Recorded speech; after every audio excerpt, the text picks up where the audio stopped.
The gift of care. What's next? The beginning slide of each of the modules in this program has the quote, "Nurture relationships above all else." And that really is the core concept of this program. When in doubt of what to do, review the basics. Consider first things first, especially in emergencies. Look to the home care examples of Francis and Mimi as examples of what excellence looks like.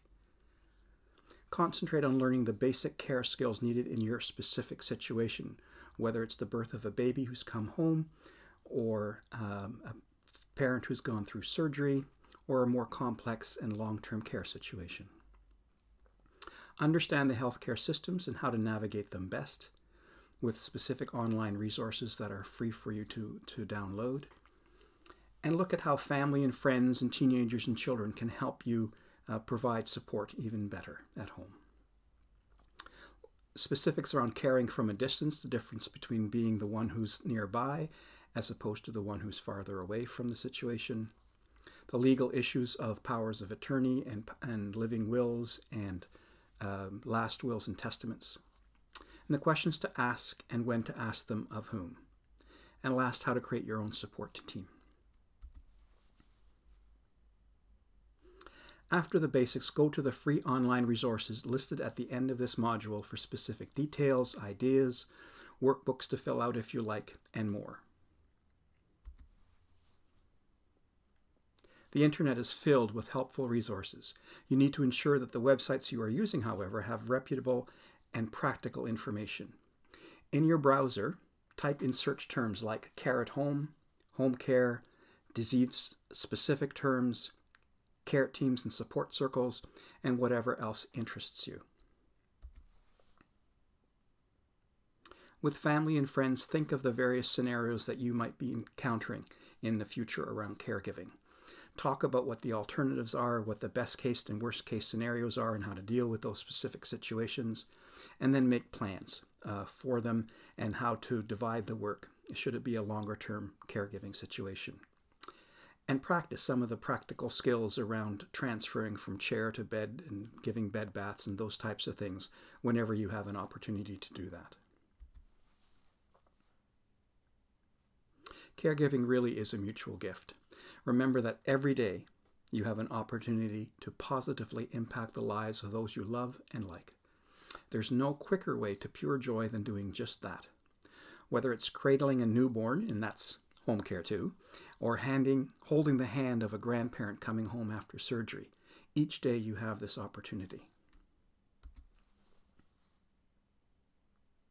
Caregiving can be a roller coaster ride, however. There are many ups and downs in this experience, and you'll experience some of your highest highs and perhaps some of your lowest lows, depending on the circumstances.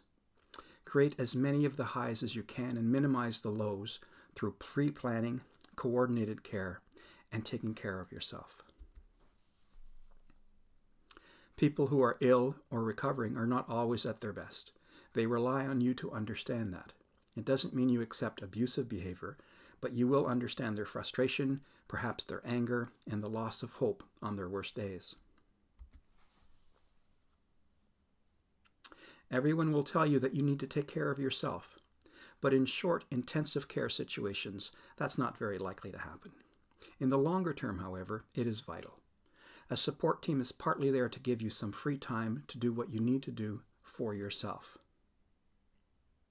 You wouldn't want anyone else to give up everything to care for you, so you really must accept that the person you are caring for wants you to have some of that time that you need for yourself as well. Earlier in this program, we looked at the concept of whether it is better to give than to receive. You will remember that if giving is better than receiving, then being on the receiving end always feels like losing. Caring must be a mutual benefit. Help the person you are caring for understand that so that you both get the most out of this experience as possible. We began the course with nurture relationships above all else.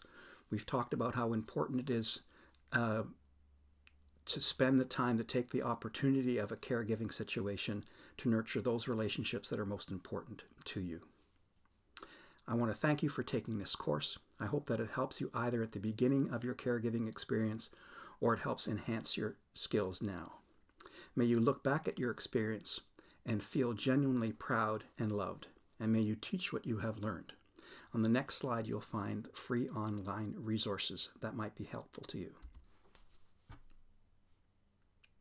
I've written over 20 books on family caregiving, and they're available for free reading at carelibrary.com. There's also the books and manuals on navigating healthcare and other systems at navcare.org. Both are freely available to anyone. So share it with other members of your support team, your family, and your friends. So lastly, what to do next? Go back to basics when you are unsure of what to do. Build your own resource library with free resources that I've shared with you, but also as you go through your research of local and regional programs, law, and other issues that are important to you. With family and friends, think, talk, plan, and practice next steps. Care really is a mutual gift. Otherwise, a relationship is uneven and unfair. It's a roller coaster ride, and the goal is to have as many highs and extend them as long as possible and reduce the depth of the lows. Take care of yourself. It's the advice you give others, so it really is time to practice what you preach. It is not better to give than to receive. Nurturing relationships really are what is most important in all of our lives. And I thank you all for taking the time to take this program. I wish you all the very best.